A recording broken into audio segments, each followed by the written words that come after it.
The views expressed and the opinions given by the individual host, guest, random reptoid, or chupacabra may not necessarily reflect those of AM 950 Radio, its affiliates, or its sponsors.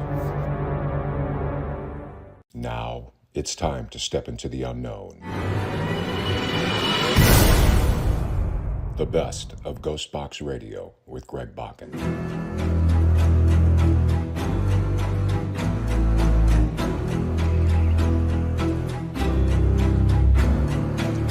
This is the best of GhostBox Radio with Greg Bakun on AM 950.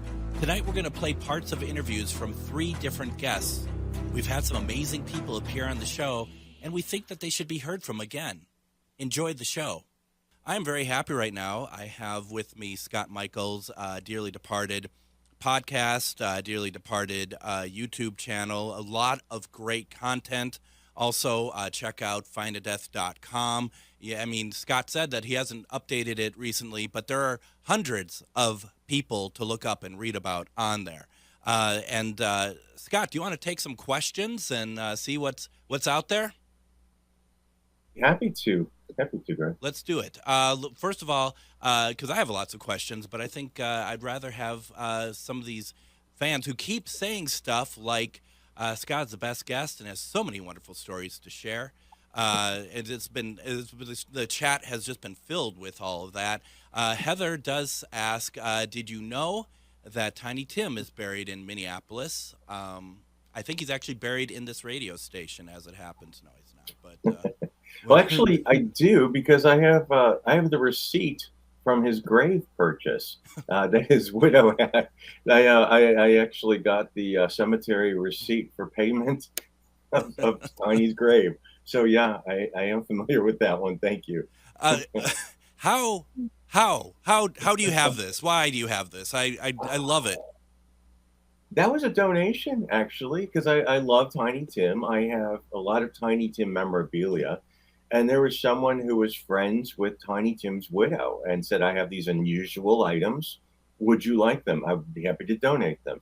And I got a swatch from the jacket that he wore on the night that he died. When he was on stage, he collapsed on stage, or just as he was leaving stage.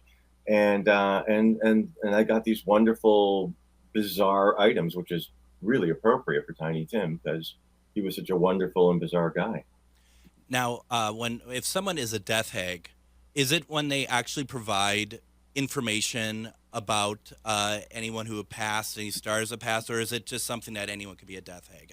Well, sure. I mean, just it's a matter of admitting that you're interested. I mean, now it's all very, it's nothing anymore. But there was a time when I started Find a Death back in '98, which is, I don't know how many years ago that is now, but there were no true crime networks. No. There was no internet yet, or the internet had just started. Find a Grave had just started. Yeah. So there wasn't, like, I remember Google didn't even happen yet. And if you wanted to use, there was no image searching. So when I was writing these pictures or these stories about, like, Ava Gabor, I had to find a Green Acres book and I had to scan it in myself. There was no image search. So this is really a long, long time ago. Yeah. And I just say there was a time when people used to be ashamed to be interested in this.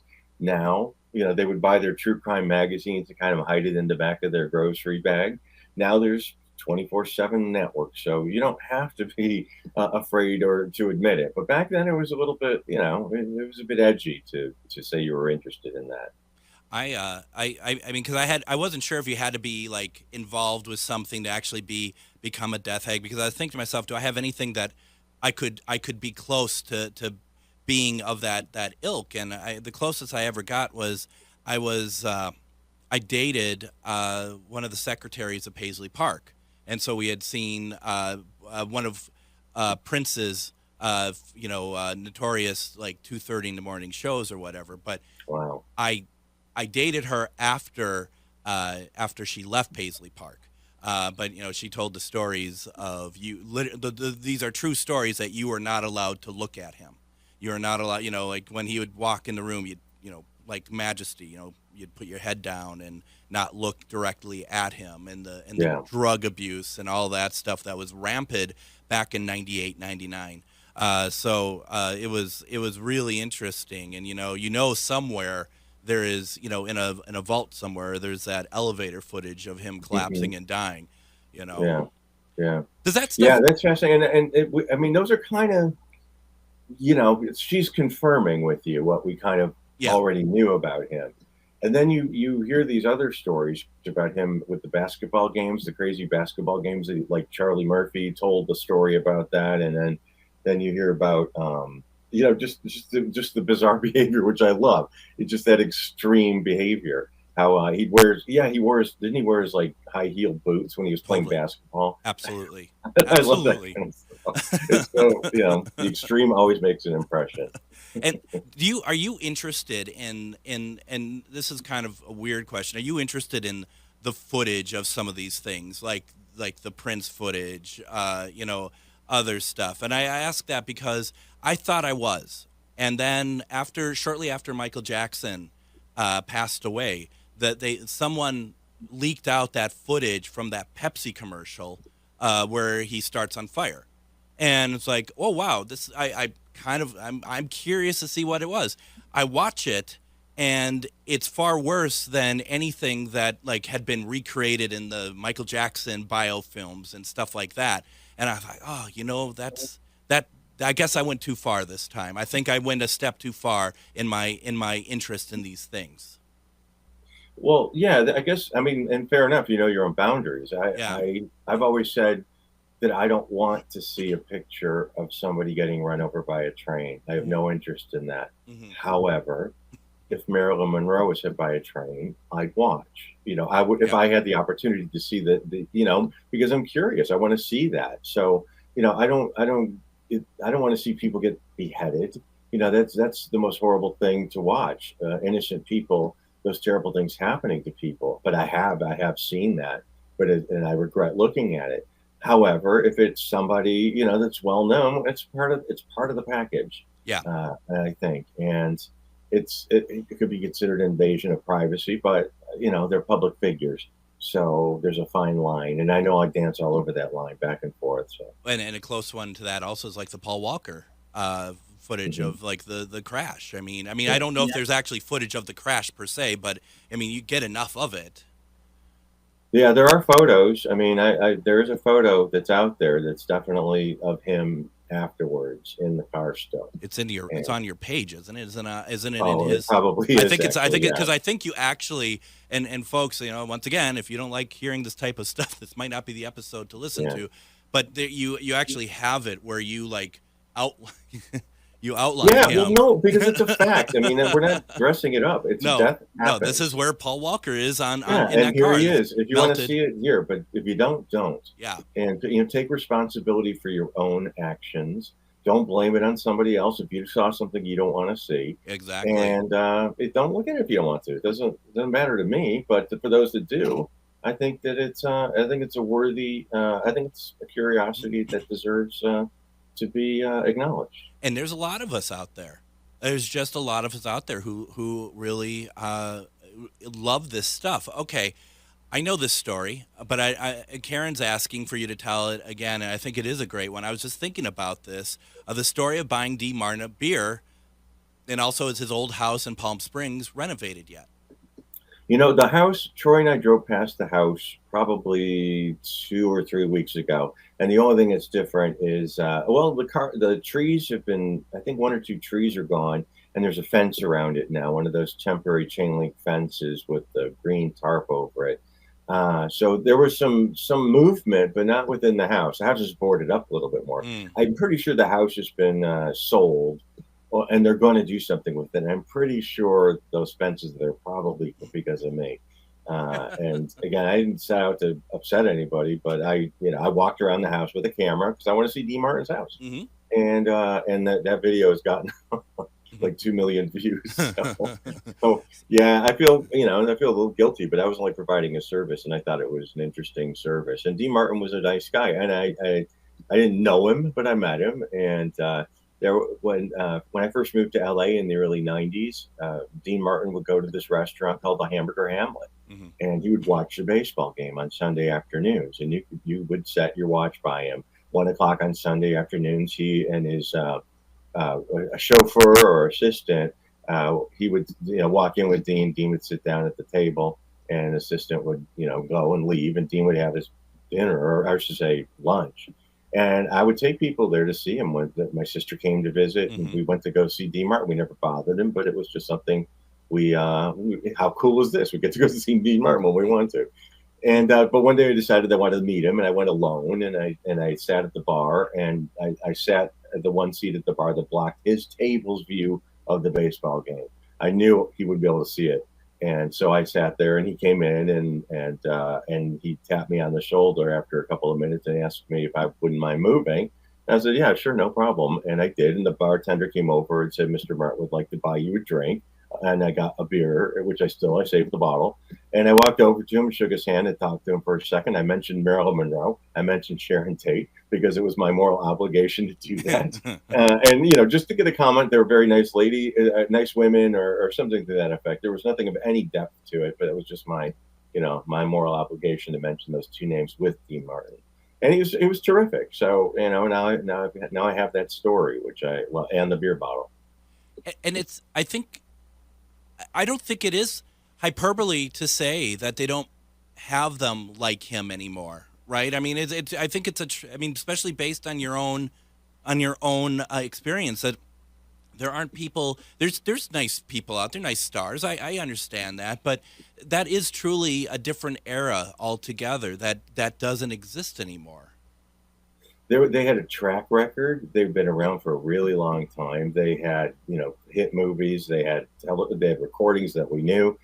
And, the movies, MGM was kicking out, 4 or 8 movies a year, or one a month or something, or one every 2 weeks. I don't know. We weren't inundated. We didn't have 800 channels. We didn't have, channels desperately pumping out more and more garbage or shows or whatever, and 25,000 movie studios that are always making movies. And we didn't get foreign films. Foreign films were like at one theater, and now they're the crazy art films or something. So it's all different. We have so much information, and there's not a lot of quality information or projects that and there's a lot of quality that we don't see, which is unfortunate. But the personalities just don't really shine through anymore. They're just actors, and they're talented, and they look pretty, and they look great, but just they don't have the charm or something. That's the individuality. Yeah, it's very different. And I mean, I suppose that people who are younger are going to look at down the line, they will have some complaints about the next era of stars. God, and whatnot. What can that be? It's going to be AI, isn't it? It's just going to be not True. Real people. Oh God. So yeah, that's that. Because where else can it go from here but that? I was thinking Dean Martin to me still is the epitome of cool. It just really is. And I think about, of course I can't think of the name of the spy films he did in the 60s, the 3 of the Matt Helm movies. Matt Helm movies. God, they're good. They're so good I can't remember the name of them, obviously, but they are really, it's a lot of fun. It's everything that I've seen him in has been, I really enjoy. Now let's see here. Got some low-hanging fruit here that I'm not sure if you like to answer or not, but I mean, why not ask? Who's the worst celebrity you've ever met? Right? Well, I mean, that's if I was more prepared, I could probably think of somebody better. But the one that comes to mind the most or the quickest is Billy Zane, and that's he's another one that I just think he's a dick, and he was a dick. he's a total dick, and to me a couple of times, not just once. So, and other people I know. So yeah, he's just not a nice person. Just definitely not cool. And getting back real fast to the the Dean Martin thing, do you think? Especially you're in the hub of it, so to speak. Do you think that were you ever surprised with how easy it was to have interactions with some of these stars back in the day? In retrospect, yeah, certainly. We were able to. I mean, you could go to backstage doors. When Larry King was doing his show, it was live, so you could drive over to the theater and to the building and see the people that were coming out if you wanted to meet them. You could meet people backstage at plays, what they were doing. I met a ton of people that way. And I was fortunate enough to be involved in television for a while when I lived in England. Mm-hmm. So I was able to meet a lot of people that way.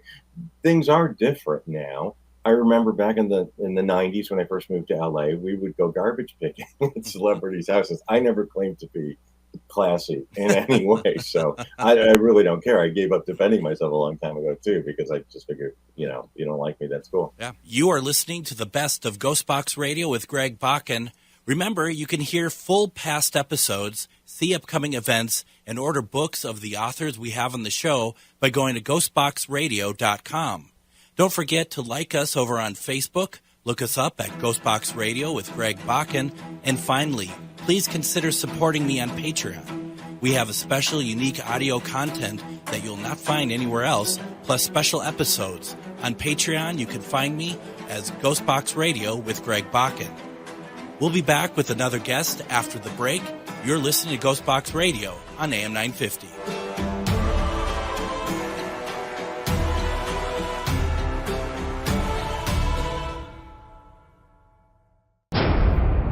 The best of GhostBox Radio with Greg Bakun. We have Tom Conwell with us, ufologist, and we've been talking about the night visitants. And I'm always very reluctant to have to interrupt a story to go to break, but sometimes we have to. So we were talking about the first story in the book of the night visitants, and a very strange occurrence of somebody. And you said that they claimed that they're in the Coast Guard, right, Tom? Yeah, that's what he said. And that they took you to the place. And I remember while reading the book and reading that part of it, that it really came across that, number one, it doesn't seem to me very often that you are actually going to meet people at places, but also it seemed like that was kind of frustrating that the place that he wanted you to go after you had your first meeting was like an hour away. And then you talked about how the equipment was really pretty high quality stuff. And where we kind of ended off was that it sounded like that maybe this person isn't exactly what he says he is, and it might even be like an FBI agent or something. I have been interviewed quite a few times with my time in the Navy and my security clearances that by the FBI. Yeah. And you can just tell. I mean, I don't want to be disrespectful, but you can just tell when someone is from the FBI. I mean, you just know it. Mm-hmm. And this guy came across like that. Yeah. Well, he said, he kept saying, "What do you think of this, Tom?" Well, then we jumped to something. He said, "Tom, do you think that I have ghosts in the house?" And I said, based on what I'm seeing here, it almost seems like you have elementals. Oh, okay. Yeah. So I said that what I could do for you is to try to contact a local shaman and get them out here and have them bless your house. And usually that takes care of something in the way of elementals. Mm-hmm. And I think he thought maybe I was shutting him down or something. He said to me, "Tom, do you want to see a ship?" And what do you mean a ship? He said, a UFO. And I said, well, you have a video of one? He said, yes, it's up on the server. Well, that's another thing that bothered me. All right. If he has a server that's doing all this stuff, he spent an awful lot of money on this thing. Okay. But anyhow, right. We'll go out. We had to go outside. We're on a downstairs, almost like a Florida room. Okay. Yep. And he took us out back and up the stairs into his back door, and he got his keys out, and he couldn't get his own door open. Like he's never been there before? Just like that. Yeah. Okay. And he eventually was fumbling around and he got the door open, and he opened it up and said, you'll have to excuse the mess inside. Well, everything was perfect. There was no mess. I mean, everything was perfect. He had a shirt, or it could have been a light jacket, over the back of a chair. But other than that, there was nothing out of place in here. Almost like he had a group of people come in and stage the house. So anyhow, we went into the other room and we put his server on and got the monitor on. And he said, let me call that up for you, Tom. Now, I was pretty familiar with this software that he used. I've seen it before. And he couldn't get his software running. I didn't say anything to him. I mean, I could have wrecked him right there, but no, I was patient. Yep. And he finally got something running, and he showed me this picture of a UFO that was about 20 feet. I'm going to repeat that. It was about 20 feet from the camera. Huh. It was just enormous, and you could see incredible features on the thing. It almost looked like piping, but it wasn't piping. I don't know what it was, but he showed me the entire underside of this craft as it went by his camera. And he said, isn't that unbelievable? And I said, where was this picture taken? He said, from the camera, and he pointed over to the window. The window camera, he says, is pointing up, and this thing went by it. I went, okay. So the first thing I did was check on the window. Yep. I walked over to the window and looked out, and there was an awful lot of leaf cover. Oh. So there's no way it was taken from that camera. Wow. As a matter of fact, it was so clear and bright that it looked like it was taken in the desert Southwest. Nowhere even near where you were. That's what it looked like. Wow. Okay. Yep. So, we said that everything was great, and we thanked them profusely for showing us the video. And he said, I need to ask you, Tom, what are you going to do with this information? Yeah, what are you going to do with this information? And I said, well, can I have a copy of the video? And now, before I could even get video out, he said no. So I said, well, I guess there's nothing I can do with it, is there? Huh. And he said, no, I guess not. So anyhow, we left the house. There were three of us. We left the house out the back door, the same door he couldn't get in before. So we went out the back door and down the stairs to the sidewalk, and the sidewalk went around the house to the front where we had parked our cars. So the first thing I did when I got out there is I looked up at where the camera was. Yep. And there was a total and complete canopy coverage. And in other words, perhaps some light streamed through in spots, but that's about all you'd get through. So impossible. Yeah, exactly. Absolutely. So I didn't say anything to him. I didn't say anything to anybody else, and I didn't publicize that event. But I sure as heck didn't forget about it. Did you ever feel, because the one thing that I was when I was reading it, I just felt to myself, this just feels like you had someone with you, but it just felt dangerous. Did you ever feel like in any danger or anything? You bet. I thought I wasn't coming home that night. Wow. I mean, that's exactly how I felt when he started to grill me with, "What do you think of this, Tom?"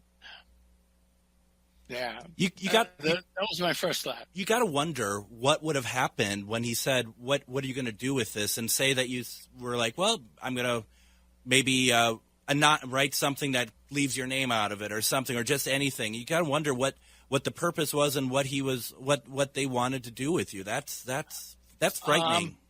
I think what they wanted was to find out what I knew. Sure.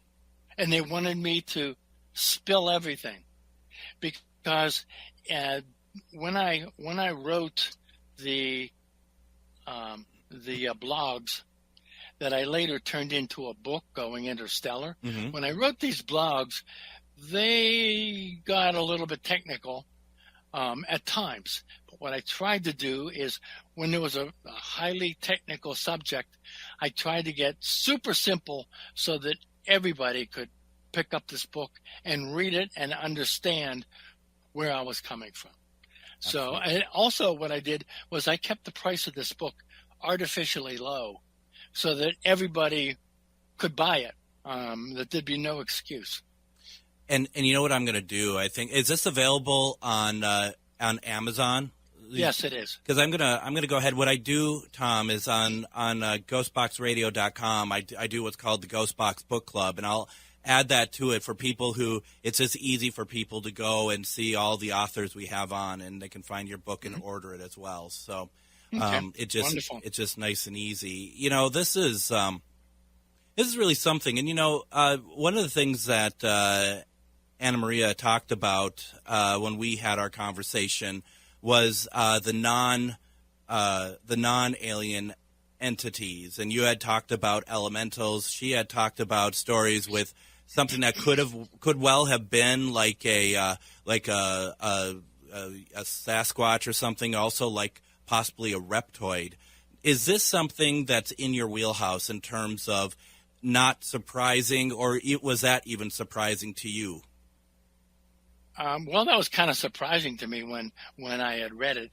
I don't know anything about that particular subject, mm-hmm. and don't profess to. So when I read about it in the book, I thought it was pretty interesting. It is, and it just kind of what's interesting about that. It really kind of the Night Visitants takes and brings pretty much everything into it, which is it's kind of cool, actually.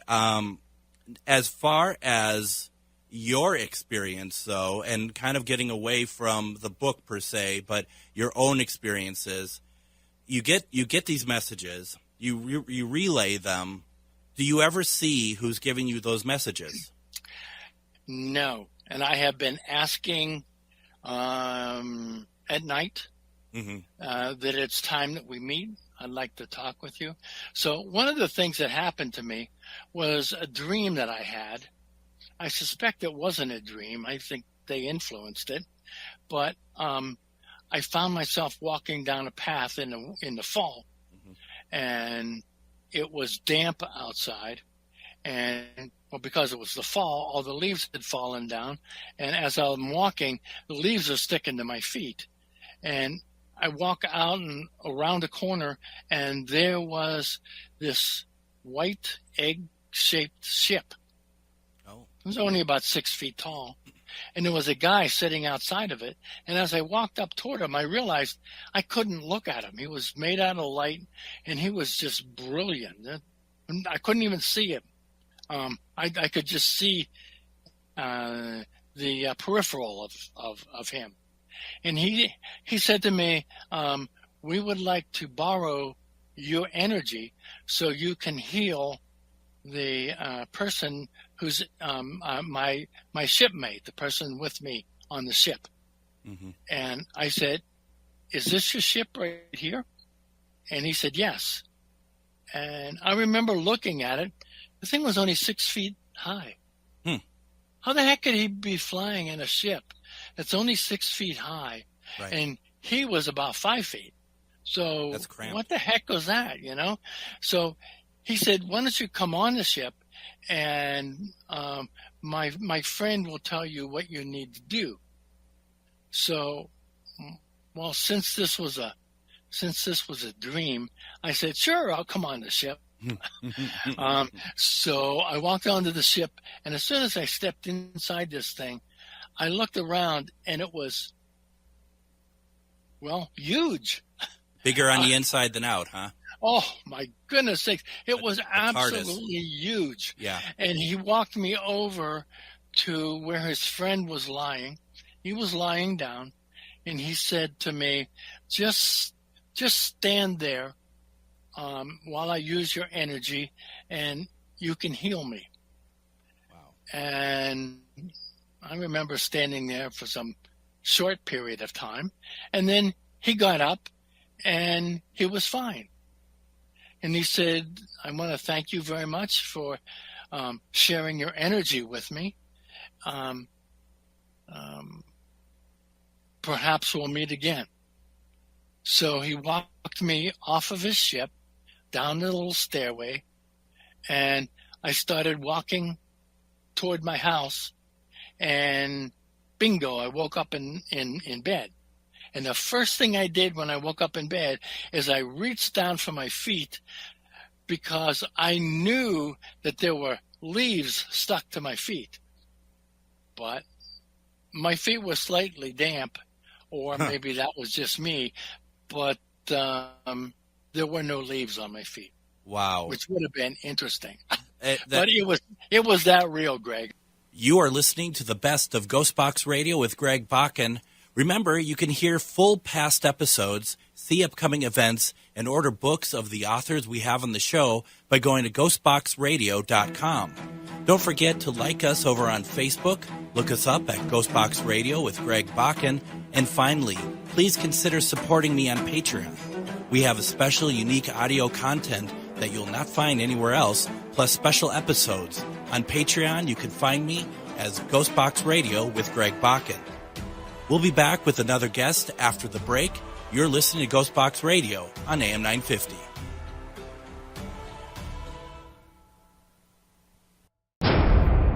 The best of GhostBox Radio with Greg Bakun. We have Gary Galka with us tonight. We've been talking about the PSB-7 Pro. We've been talking about spirit boxes in general, which is one of the things that I am always talking about. And in fact, I'm really considering if I pick up this new box, well, when I pick up the new box, I might start up those Sunday night sessions again. And I'm really I love using the box, Gary, to bring through people's loved ones and stuff. And it's been quite an amazing journey for that. Gary, I'd like to play something for you though before we play more of your stuff, because I just felt like I really don't get the opportunity to talk with you a whole lot, and I want to play with you one of the first spirit box responses I ever got when I tried the PSB-7 so many years ago. I didn't know what I was doing. This was the first day that I ever even put this in my hand. We were at my old work, the Wyman building in downtown Minneapolis. The building was built in 1916. When I turned on the equipment for the first time, when I turned on the box for the first time, I asked if somebody's here, can you give me your name, please? And with the first question I ever asked, the name came through with Nate. I mean, right away, I fell in love with it. But this recording changed my life, and it put me on the trajectory that it was today. So it's a bit important to me, and it's very humbling, actually. But this is later that night when we were investigating. We were upstairs, my friend Jeff and I just say to Spirit, my name is Greg, this is Jeff. Could you please say Greg and Jeff? And this is the response we got. Greg, Jeff. I'm going to play it again. Greg, Jeff. Yeah, it's perfect. Isn't that amazing? Yeah, perfectly clear. And I mean, that recording changed my life. It put me where I am today, using your box and using right away. It's like, if this is what paranormal investigating is, I'm all about it. Yes, please give me some of this. So yes, fantastic. Nice. Very good. Thank you very much. It was it was really something. Now I want to play, let's see if I can find it now, since since I moved everything around here. Okay. I want to play what we were talking about when you said they're talking about the theory. And I have that recording, if that works for you. Sure. Yeah. Right, here we go. Yeah. So your words are formed with thoughts, correct? Correct? Pretty amazing how you combine the frequencies with your thoughts, isn't it? Thanks for sharing that. Okay. Did you hear all that, Greg? I didn't hear. First of all, I heard correct. So I got that. The rest is a little vague for me. Can we play it again? Mm-hmm. All right, let's do it. So your words are formed with thoughts, correct? Correct? Pretty amazing how you combine the frequencies with your thoughts, isn't it? Thanks for sharing that. Okay. Let me explain something to you. Please do. So, all right. So the first spirit, the male, says correct. He acknowledges that thoughts, your thought energy, does indeed change the frequencies. Then the next one said, the next female said, and visual, and vision, and visual. That's her response. Okay. And then the last one was, we warp it. So we warp the frequencies. Okay, so that's where so my theory has always been, because a lot of times when my daughter interacts with me, it's always through telepathy, through thoughts. So when I communicate and have conversations with her when I'm sleeping or in that altered state of consciousness, she's there, she's talking to me, and we're carrying a conversation. Well, everything in the spiritual realm is thought energy. I've had out-of-body experiences. Okay, if I wanted to go through a door, all it had to be was a thought. Next thing I know, I'm gliding through a door in the room. So these are all different things that you begin to realize. You piece those puzzle pieces together over time, and that's all spirits have really, are thoughts and visualization. That is their soul, their mind, so to speak. Okay, so they can think as clearly as you and I can think. So you explained what was being said. Why don't we listen to it one more time so everyone can kind of have because we can close the loop on this one. Here you go. Mm-hmm. So your words are formed with thoughts, correct? Correct? Pretty amazing how you combine the frequencies with your thoughts, isn't it? Thanks for sharing that. Okay, yeah, absolutely. So, that's so you cracked the shell, you cracked the nut, basically. Yeah, I mean it's. But see, you have to understand, my journey has been tenfold. I've had out of body experience. I've had astral travel. I've been to the hereafter. My daughter's physically shown me the hereafter.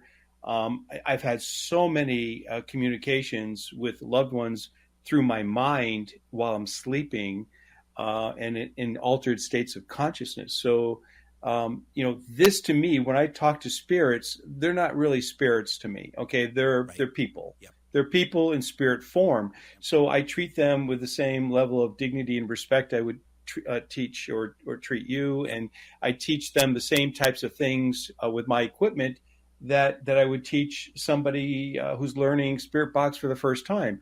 So when I sit down with them, I tell them, focus your thoughts for me, please. I want this to be as clear as possible. Visualize what you want to say to me.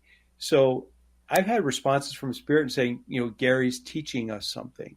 Those were the responses. Gary's teaching us something. So that really means a lot to me, because it's a totally different approach than most people would ever expect to hear. And I think that's it. And I guess that's what I was kind of getting at the top of the program, is not when I said that we have the same way of doing things. I meant the ideology of it. Yeah. Because that is really what it comes down to. And you're right. And it takes. I love those people, such as myself, such as many friends of mine who I investigate with, who look at spirits as people. That you look at them as we don't treat anyone any different. In fact, make it a little bit, try to make it as easy as possible. Mm-hmm. So, so everything that you've done up to this point well, maybe not now, I guess, in a sense, because you are so evolved in that area. But originally, everything that you had done to create this equipment was to be able to communicate with Melissa. Well, correct. Okay, the reason I was communicating with Melissa in so many different ways. I mean, but Sure. And so weren't my other two daughters and my wife and everything else. But I was hearing from so many people after the Ghost Adventures episode. I was hearing from hundreds and hundreds of people, and they all wanted to be able to communicate with their children. And what do you say to these people? I mean, so I'm thinking, okay, what could I do to help people to maybe have an experience like mine? Because many of them never had an experience at all. And I can't explain the reason why I would have an experience and another mom and dad who love their child just as much didn't have an experience. Why would that be? Yeah. That was an emotional thing for me to have somebody ask for help, and then I didn't know what to do. So really the spirit box for me was something that I did to try to help other people. And as a result, Greg, in all honesty, I've received countless numbers of emails from people who said, I've talked to my son or I've talked to my daughter. I know they're safe. Okay. And that's all I really cared about. I hear you. And and only reason why I'm going to say this, because I feel like when you say something, I respond as almost like a competition. I'm just so excited to be able to talk with you. And I wanted just to share, I was doing an event at Hotel Josephine just last year. And like I said, I do these sessions where I reach out to people's loved ones and stuff. And someone heard about that and they pulled me aside and said, today is the anniversary of my father's death. Would you try to reach out to him for me? And I said, I'll do my best. I can't guarantee anything. And I sat down with them during a break and I put on the box and I do it the way that I normally do it. And obviously we don't know what other people's relatives sound like or what they're saying and stuff. And I asked for this gentleman's name to come through, and you start hearing a male voice. And I look at the mother, and there are tears running down her face. And she's like, that's his voice. Yeah. And I haven't heard that voice in 12 years. And that is why I do this also. I don't create equipment. I don't know how. And the way that you're talking and stuff, I'm just in awe with the brilliance that you bring to the equipment. But what I do is take your equipment and I do very similar to what you have been doing and what you wanted the purpose of this equipment to be. And, I admire that. I very much, Greg. And, I don't get to see every single person out there and how they're using the devices or what they're doing with it.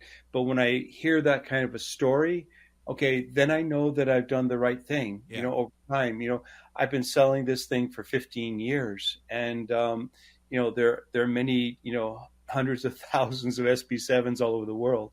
So, with that said, you have to take and know that a percentage of those being used by the right people are doing good somewhere along the way. So that's important to me. And do you want to play any more of the clips? There's a couple. Absolutely, yes. Let's do it.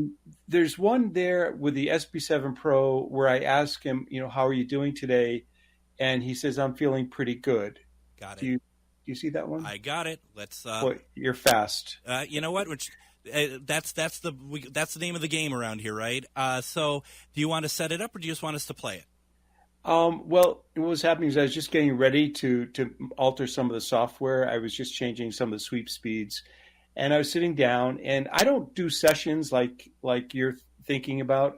When I do a thing, it's more of a test, sure. And I get interactions from spirits as I'm doing it. So I just casually said, "Hey, how you feeling today?" And this is the response. Here we go. Yep. How's everyone doing today? I feel pretty good. You feel pretty good? I'm glad to know that you're feeling well. Yeah, that's great. We're going to play that again, folks. That's really good. Here we go. How's everyone doing today? I feel pretty good. You feel pretty good. I'm glad to know that you're feeling well. Yeah. That just puts a smile to my face, Gary. It's just so good. It just and I love the spirit responses where it's just casual conversation. Yeah. Well, I mean, if you look at the other one, I thought that you stopped.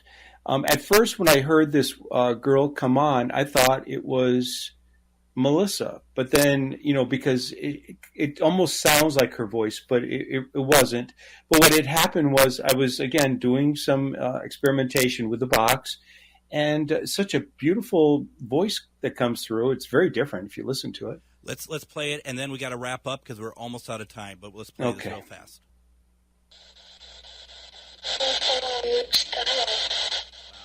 You thought that I stopped? I didn't stop. I'm right here. I'm going to play it one more time real fast. Yeah. Or not real fast, but